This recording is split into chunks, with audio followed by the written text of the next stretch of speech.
बिस्मिल्लाहिर्रहमानिर्रहीम। उम्मीद करता हूँ आप सब लोग खैरियत से होंगे। अल्लाह पाक आपको खुश रखे, कामयाब करे। रहबर इकोनॉमिक्स के जिनके पास बुक है, एसोसिएट डिग्री आर्ट्स या साइंस, इनमें आप लोगों की इकोनॉमिक्स है और उसमें इकोनॉमिक्स आपकी इंग्लिश मीडियम है और साथ रहबर इकोनॉमिक्स या प्रोफेसर अब्दुल गनी कुरैशी पब्लिशर्स, इसकी बुक आपके पास है। तो इसके वो कैटेगरी वाइज आपको मैं 3 कैटेगरीज में गेस्ट पेपर दूंगा और उनमें से जो सी भी कैटेगरी में आप फॉल करते हैं उसके अकॉर्डिंग आप तैयारी शुरू करें। इंशाल्लाह ताला आप निकल जाएंगे। सबसे पहले कैटेगरी 1 की मैं बात करूं, ऐसे स्टूडेंट जिनके पास बिल्कुल टाइम नहीं था स्टडी करने के लिए, पहले उनको पता ही नहीं था, बेखबर रहे और अब पेपर आ गया सर पे और उनकी कोई भी जेन्युइन रीजन भी हो सकती है या उनकी कोई जॉब इस तरह की है, उसको टाइम नहीं मिलता स्टडी के लिए। अब वो लोग ये कहते हैं कि पेपर हमारे आ गए हैं सर पे, अब हमने इसको पास भी करना है, एटलीस्ट इतना कर रहे हैं कि पास हो जाए, हमें इतने अच्छे नंबर नहीं चाहिए। तो वो लोग सबसे पहले रेडी हो जाएं और वो पेंसिल पकड़ें या बुक अपनी पकड़ लें, उस पर निशान लगाना शुरू करें। Welcome to the wonderful world of economics. जैसा कि आपको पता है कि इसके टोटल 2 सेक्शन है, सेक्शन 1 और सेक्शन 2। सेक्शन 1 मैक्रो इकोनॉमिक्स में आपको 6 क्वेश्चन आएंगे। 6 में से आपने सिर्फ 3 क्वेश्चन अटेम्प्ट करने हैं। और रहबर इकोनॉमिक्स में आप जो सबसे पहला चैप्टर आपने कैटेगरी 1 के स्टूडेंट ने करना है, इसमें चैप्टर नंबर 6 है जी, general equilibrium in goods and money market. ठीक है, general equilibrium in goods and money market में टोटल आपने 3 चीजें करनी है। क्वेश्चन नंबर इसमें से देख लीजिएगा। पहला क्वेश्चन इसका आईएस कर्व का होता है। IS curve, why it is negatively sloped, इसकी आप प्रॉपर्टीज बताएं, इसकी शिफ्टिंग एंड इसकी डिफरेंट स्लोप्स। ये सारा कुछ मिला के 2 डिफरेंट क्वेश्चंस में उसने ये सारी चीजें पूछी होंगी, लेकिन ये सारा एक टॉपिक बनता है, ये सारा आपने तैयार कर लेना। ठीक हो गया। दूसरे नंबर पे इसी चैप्टर में आपको मिलेगा एलएम कर्व, इसकी प्रॉपर्टीज, ये why it is a positive slope और इसकी शिफ्टिंग बताएं, इसकी डिफरेंट स्लोप्स बताएं। हॉरिजॉन्टल कब होता है, वर्टिकल कब होता है। यही हॉरिजॉन्टल और वर्टिकल आईएस के केस में भी आपसे पूछ सकता है। तो ये 2 आपके टॉपिक हो गए कंप्लीट। ये भी सारी चीजें 2 डिफरेंट क्वेश्चन में उसने पूछी होंगी रहबर इकोनॉमिक्स में। तो आपने ये सारा, चूंकि एक ही टॉपिक ऐसे एक ही क्वेश्चन कंसिडर करेंगे हम, या तो वो शिफ्टिंग पूछ लेता है या तो वो स्लोप पूछ लेता है आईएस की डेरिवेशन के साथ। इसी तरह एलएम की डेरिवेशन के साथ या तो वो शिफ्टिंग पूछेगा या इसकी स्लोप्स पूछेगा। नंबर 3 पे आपने जो काम करना है, क्वेश्चन नंबर 5 होगा general equilibrium in goods and money market, simultaneous equilibrium in goods and money market, जिसमें आपने आईएस और एलएम की मदद से एक कंबाइंड इक्विलिब्रियम बताना है, इसकी प्रॉपर्टीज बतानी है, इसकी डायग्राम की एक्सप्लेनेशन बतानी है। ये सारा आपने काम कर लेना है। एक क्वेश्चन अक्सर इस चैप्टर में से निकल आता होता है, पहला काम आपने ये करना है। इसके बाद जो आपने नेक्स्ट काम करना है वो चैप्टर नंबर 8 और 9, ये 2 अलग अलग चैप्टर बनाए हुए हैं रहबर इकोनॉमिक्स में। हमेशा में इन दोनों को एक ही चैप्टर में मर्ज किया हुआ है। बेसिकली मॉनेटरी पॉलिसी और फिस्कल पॉलिसी ये चैप्टर है, या तो मॉनेटरी पॉलिसी से वो पूछता है या फिस्कल पॉलिसी से पूछता है। मॉनेटरी पॉलिसी चैप्टर नंबर 8, इसकी बात की जाए, मॉनेटरी पॉलिसी होती क्या है, इसके ऑब्जेक्टिव्स, इसके इंस्ट्रूमेंट्स या टूल्स, खास तौर पे नेशनल इनकम डिटर्मिनेशन में मॉनेटरी पॉलिसी का रोल क्या होता है, ये रहबर इकोनॉमिक्स में क्वेश्चन नहीं बना हुआ, इसको आप रहने दे बकाया। इसके इंस्ट्रूमेंट, ऑब्जेक्टिव, टूल्स और इसके डेफिनेशन वगैरह ये सारा कुछ कर लें, इतना काफी है। हमेशा इसकी बुक में आपको मिल जाएगा ये टॉपिक। वैसे इसकी डिटर्मिनेशन, नेशनल इनकम में इसका रोल क्या है, मॉनेटरी पॉलिसी का। खैर आगे चैप्टर नंबर 9 पे मूव करें। चैप्टर नंबर 9 में आपने फिस्कल पॉलिसी क्या होती है, फिस्कल पॉलिसी का रोल क्या होता है जी नेशनल इनकम डिटर्मिनेशन में, ये आपको मिल जाएगा चाहे इसी चैप्टर में क्वेश्चन रहबर इकोनॉमिक्स या प्रोफेसर अब्दुल गनी की बुक में। इसके ऑब्जेक्टिव्स फिस्कल पॉलिसी के और फिस्कल पॉलिसी की टूल्स, ये आपने, इसकी इंपॉर्टेंस भी, ये आपने सारा काम कर लेना है। ले जी, कुल मिला के हो गए 3 चैप्टर, एक तो general equilibrium goods and money market, monetary policy और एक फिस्कल पॉलिसी। इनमें से आपके 2 क्वेश्चन लग जाएंगे इंशाल्लाह ताला। अब आते हैं सेक्शन 2 की तरफ। सेक्शन 2 में आपने जो सबसे पहला मोस्ट इंपोर्टेंट काम करना है, एग्री एंड इंडस्ट्रियल सेक्टर वाला एक चैप्टर है। हमेशा इसमें 2 सेपरेट चैप्टर हैं इसके, एग्रीकल्चर का अलग चैप्टर है, इंडस्ट्री का अलग है। इस बुक में दोनों कंबाइन एक ही चैप्टर में आपको टॉपिक मिलेंगे। ये चैप्टर करके चले जाएं। अब इसमें करना क्या क्या आपने, इंडस्ट्रियल सेक्टर, इसकी इंपॉर्टेंस, इसकी लो प्रोडक्टिविटी की रीजन या इसमें प्रॉब्लम्स कौन कौन सी आपको फेस करना पड़ती हैं, और इन प्रॉब्लम्स को दूर करने के इकदामात, मेजर्स या suggestion to remove the problems.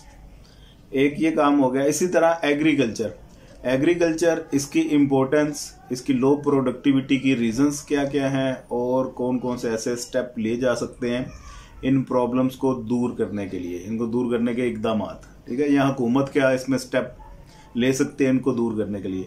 तो ये 2 टॉपिक आपने बेसिकली तैयार करने हैं। ये भी आपका एक क्वेश्चन इसमें से मस्ट आ जाएगा, या तो एग्रीकल्चर में से आता है या इंडस्ट्री में से आता है। ठीक है जी, सेक्शन 2 का क्वेश्चन, ये चैप्टर नंबर 6 है और इसमें कुल मिला के 4 ही क्वेश्चन है। 2 पहले एग्रीकल्चर के हैं और 2 अगले इंडस्ट्री के हैं। ये 4 के 4 ही क्वेश्चन आपने करने हैं लाजमी। ये करके आप चले जाएं। 3 क्वेश्चन आपको लिख के गारंटी आपको आते होंगे और ये 3 क्वेश्चन का मतलब है 60 नंबर का पेपर आप अटेम्प्ट कर गएंगे, पास तो हो ही जाएंगे। अब आते हैं जी कैटेगरी 2 के स्टूडेंट। वो कहते हैं जो हमने 5 के 5 क्वेश्चन अटेम्प्ट करने हैं, हम ये चाहते हैं कि पेपर हम पूरा अटेम्प्ट करें, हम रिस्क लेना ही नहीं चाहते। ठीक है जी, तो उनकी तैयारी उन्होंने थोड़ा कुछ अर्सा पहले की तैयारी स्टार्ट कर दी हुई है और वो लोग अब तैयार हो जाए। कैटेगरी 1 का जितना मैंने काम बताया, यानी कि उनको टोटल 4 चैप्टर मैंने बताए हैं, 1 सेक्शन 2 का, 3 सेक्शन 1 के, वो सारा काम तो आप लोगों ने करना है। उसके साथ एडिशनल काम क्या करना है, सेक्शन 1 की अगर बात करूं उसमें चैप्टर नंबर 2 है, बहुत इंपॉर्टेंट चैप्टर है। उसमें से भी अक्सर एक क्वेश्चन निकलता होता है। उसमें determinants of national income, determinants of national income में क्वेश्चन नंबर 2 सबसे पहले आपने करना है, बहुत इंपॉर्टेंट है, कीन साइकोलॉजिकल लॉ। कीन साइकोलॉजिकल लॉ बताएं आप इसके क्रिटिसिज्म के साथ, इसे तैयार करें। इसके साथ क्वेश्चन नंबर 3 आपको मिलेगा जी रिलेटिव इनकम हाइपोथेसिस। जेम्स ड्यूसनबेरी ने ये थ्योरी प्रेजेंट की थी 1948 में, इसे तैयार करें और इसको भी विद क्रिटिसिज्म तैयार करें। क्वेश्चन नंबर 4 आपको मिलेगा permanent income hypothesis. Milton Friedman ने ये थ्योरी प्रेजेंट की थी 1956 में, इसे भी आप विद क्रिटिसिज्म तैयार करें। और नेक्स्ट इसके बाद आपको मिलेगा right a note on the following, जिसमें एक तो एब्सोल्यूट इनकम पे नोट लिखें, दूसरा लाइफ साइकिल थ्योरी पर नोट लिखें।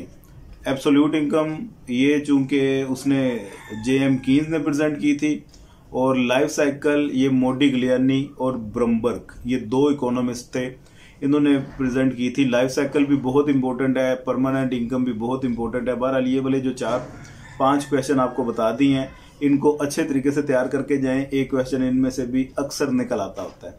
एक ये चैप्टर आपने साथ अटैच कर लेना है और इसके साथ ही आपने chapter number 5 theory of income and employment ये तैयार करना है। इसके भी कुल 4 ही क्वेश्चन होंगे और ये 4 के 4 ही आपने कर लेने हैं। पहले 2 तो क्लासिकल के मुतालिक होंगे और अगले 2 कीन्स के मुतालिक होंगे। मतलब कि classical theory of income and employment क्या है इसे एक्सप्लेन करें, और दूसरा क्वेश्चन होगा supply creates its own demand, इसे तैयार करना है। इसी तरह तीसरा क्वेश्चन होगा Keynes theory of income and employment या Keynes general theory of income and employment, ये एक्सप्लेन करें।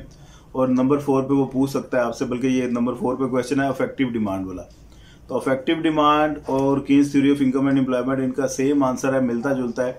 कॉन्सेप्ट आपको होना चाहिए एग्रीगेट डिमांड एग्रीगेट सप्लाई की मदद से इक्विलिब्रियम बताना है आपने, और इन्वेस्टमेंट सेविंग की मदद से इक्विलिब्रियम बताना है। अगर वो दोनों में से किसी एक का मेंशन करे तो जिसका मेंशन करे उसी की मदद से बताएं। एग्रीगेट डिमांड एग्रीगेट सप्लाई इसे कनेजन क्रॉस 1 मेथड कहते हैं और इन्वेस्टमेंट सेविंग इसे कनेजन क्रॉस 2 मेथड कहते हैं। ठीक है जी, तो ये आपने ये 2 चैप्टर अटैच कर लेने हैं साथ। कैटेगरी 1 के 3 चैप्टर्स के साथ 2 ये अटैच करें, टोटल 5 चैप्टर हो गए। अब आते हैं सेक्शन 2 में। सेक्शन 2 में भी जो कैटेगरी 1 को मैंने चैप्टर नंबर 6 लिखवाया था एग्रीकल्चर और इंडस्ट्रियल वाला, उसके साथ साथ आपने सेक्शन 2 का वेरी फर्स्ट चैप्टर है जी इकोनॉमिक डेवलपमेंट, उसे तैयार करें। इसमें भी सिर्फ 2 क्वेश्चन करने हैं। एक तो क्वेश्चन नंबर 1 इकोनॉमिक डेवलपमेंट क्या होती है, इसकी मेजरमेंट बताएं, इसके डिफरेंट मेथड है इसको मेजर करने के, एक ये क्वेश्चन। और क्वेश्चन नंबर 4 होगा इसका कॉमन कैरेक्टरिस्टिक्स बताएं डेवलपिंग नेशन के, ये भी बहुत इंपॉर्टेंट क्वेश्चन है। ये 2 क्वेश्चन आप अच्छे तरीके से तैयार करके जाए। इसके साथ आपने चैप्टर नंबर 3 तैयार करना है इकोनॉमिक डेवलपमेंट थ्रू प्लानिंग।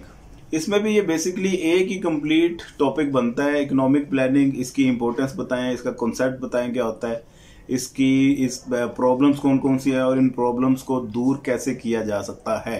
और इस कंप्लीट टॉपिक को 2 क्वेश्चन में स्प्लिट करके पूछा हुआ है आपने। ये दोनों क्वेश्चन नंबर 1 और क्वेश्चन नंबर 2 ये तैयार कर लेने हैं और ये कैटेगरी 2 का भी काम फिनिश हो गया।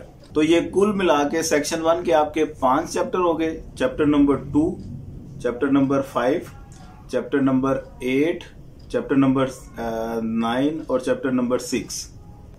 इसी तरह 3 आपके सेक्शन 2 के चैप्टर हो गए। Chapter number 1, chapter number 3, chapter number 6। तो ये 8 चैप्टर हैं। 8 चैप्टर में से 5 क्वेश्चन इंशाल्लाह अल्लाह के हुक्म से आपको निकल जाएंगे मस्ट। अब आते हैं जी कैटेगरी 3 के स्टूडेंट, जो लोग जिन्होंने काफी अर्सा पहले से स्टडी स्टार्ट की हुई है, वो अपने मार्क्स को लेके, डिवीजन को लेके बहुत कॉन्शियस हैं। वो कहते हैं कि हमने सिर्फ पास नहीं होना, हमने अच्छे मार्क्स लेने हैं, 80% से ऊपर जाना है हमने। ठीक है जी। तो उन लोगों के लिए फिर अब ये जो चैप्टर्स मैं बताने लगा हूँ, ये आपको समझ लें कि टोटल 10 क्वेश्चन अगर करने हैं, 10 में से आपको 9 क्वेश्चन आते ही होंगे, 8, 9 आपको, बाकी 3-4 आपके वो समझ लें कि बैकअप का काम देंगे। क्योंकि बाज़ औक़ात ये होता है कि एक पेपर के दौरान एग्जामिनेशन सेंटर का क्योंकि अपना एक प्रेशर होता है, क्वेश्चन आपको आता होता है, माइंड से निकल जाता है, कोई दूसरा फिर क्वेश्चन वो ज़्यादा अच्छा क्लिक कर जाता है दिमाग में। तो आपके पास चॉइस होनी चाहिए ताकि किसी किस्म की परेशानी का आपको सामना ना करना पड़े। तो कैटेगरी 3 वालों ने कैटेगरी 1 और 2 ये तमाम काम तो आपने साथ कर लेना। मसलन कि ये 8 के 8 चैप्टर जो कैटेगरी 2 को बताए हैं, ये तो सारे आपने तैयार कर लेने। इसके साथ साथ सेक्शन नंबर 1 में चैप्टर नंबर 3 होगा इन्वेस्टमेंट के नाम से। वो इन्वेस्टमेंट वाले चैप्टर में 2 क्वेश्चन आपने बहुत इंपॉर्टेंट है, लाजमी कर लेने हैं। एक तो डिफरेंस MEC और MEI का, marginal efficiency of investment and marginal efficiency of capital, इनका डिफरेंस बताएं। और दूसरा टॉपिक आपने एक्सीलरेशन प्रिंसिपल या एक्सीलरेटर थ्योरी, इस नाम से होगा। एक क्वेश्चन नंबर 2, एक क्वेश्चन नंबर 4 बनेगा। एक्सीलरेटर वाला हाँ जी क्वेश्चन नंबर 6 है मेरे ख्याल से। तो ये 2 क्वेश्चन आपने इसमें से तैयार कर लेने हैं। इसी के वेरी नेक्स्ट चैप्टर नंबर 4 है डिटर्मिनेशन ऑफ नेशनल इनकम। इसमें आपने 2 काम करने हैं इस चैप्टर में भी। एक तो इन्फ्लेशनरी एंड डिफ्लेशनरी गैप वाला क्वेश्चन आपने तैयार करना है, ये क्वेश्चन नंबर 3 बनता है जी इस चैप्टर का। और साथ इसी के अगला क्वेश्चन नंबर 4 बनता है मल्टीप्लायर। मल्टीप्लायर का कॉन्सेप्ट क्या होता है, ये डायग्राम के साथ, लिमिटेशंस के साथ, इसे भी आपने तैयार कर लेना है। 2 क्वेश्चन इस चैप्टर में से तैयार करने हैं। और लास्ट आपने इसका चैप्टर नंबर 7 है नेशनल इनकम फ्लक्चुएशन या फ्लक्चुएशन इन नेशनल इनकम। इसमें सिर्फ एक क्वेश्चन आपने तैयार करना है। ट्रेड साइकिल क्या होती है, इसकी प्रॉपर्टीज कौन कौन सी हैं और इसके डिफरेंट फेजेस कौन कौन से, सिर्फ ये एक क्वेश्चन तैयार करें। इतना ही काम करके चले जाएं तो आपका ये समझ लें कि बहुत अच्छा। 6 में से आपको 6 के 6 ही अल्लाह के हुक्म से आते होंगे क्वेश्चन, नहीं तो 5 तो आते ही होंगे। अब सेक्शन 2 में आते हैं जी। सेक्शन 2 में तो आपको मैंने जैसा कि पहले बता दिया, कैटेगरी 2 वाले 3 चैप्टर वो तो आपने कर ही लेने हैं। इसके साथ एडिशनल काम आपने क्या करना है, इसमें चैप्टर नंबर 2 है ऑब्स्टेकल्स इन इकोनॉमिक डेवलपमेंट। ये सेक्शन 2 का चैप्टर 2 बनेगा। हाँ जी, इसमें सिर्फ एक क्वेश्चन आपने तैयार करना है, मार्केट इम्परफेक्शन। मार्केट इम्परफेक्शन और इसे दूर करने के इकदामात, इम्परफेक्शन को परफेक्शन में कैसे कन्वर्ट किया जा सकता है, ये कंप्लीट एक टॉपिक है। हेडिंग्स बनी हुई हैं, बड़ा अच्छा लिखा हुआ है इसमें, आप इसको तैयार कर लीजिएगा। इस चैप्टर में ये एक काम करना है आपने। और लास्ट चैप्टर आपने जो तैयार करना है वो ह्यूमन रिसोर्स का है। ठीक है जी, ये सेक्शन 2 का चैप्टर नंबर 8 बनेगा। तो इसमें आपने ह्यूमन रिसोर्स में मैन पावर प्लानिंग, इसकी इंपॉर्टेंस, इसका रोल, पहला क्वेश्चन तो ये तैयार करें। एक man power planning in Pakistan, इसे भी देख लें और इसकी इंपॉर्टेंस, इसका रोल, इसको इम्प्रूव करने के स्टेप्स या मेजरमेंट क्या क्या होते हैं, ये आपने टोटल 2 इसमें टॉपिक तैयार करने हैं। Man power planning in Pakistan, इसकी प्रॉब्लम्स कौन कौन सी हैं, इन्हें दूर करना के एकदम आती है, अलहदा से इसने क्वेश्चन पूछा होगा। एक उसने man power planning in Pakistan होती क्या है, इसका रोल बताएं, ये अलहदा क्वेश्चन पूछा होगा। और वैसे एक सिंपल मैन पावर प्लानिंग का कॉन्सेप्ट क्या होता है, ये आपने काम तैयार कर लेना है। ठीक है जी, उम्मीद करता हूँ ये वीडियो आपको पसंद आई होगी। दुआ में याद रखिएगा, अपना ढेर सारा ख्याल रखिएगा। ऑनलाइन सेशन हमारे कंटिन्यू है, किसी ने तैयारी करनी हो तो वो रब्ता कर सकता है। और नोट्स वगैरह भी इसके अवेलेबल हैं, बड़े बेहतरीन हमारे सेशन कंटिन्यू है, उन्हें ज्वाइन करें, लाजमी आपको फ़ायदा होगा। अल्लाह पाक आपको कामयाब करे। पाकिस्तान जिंदाबाद।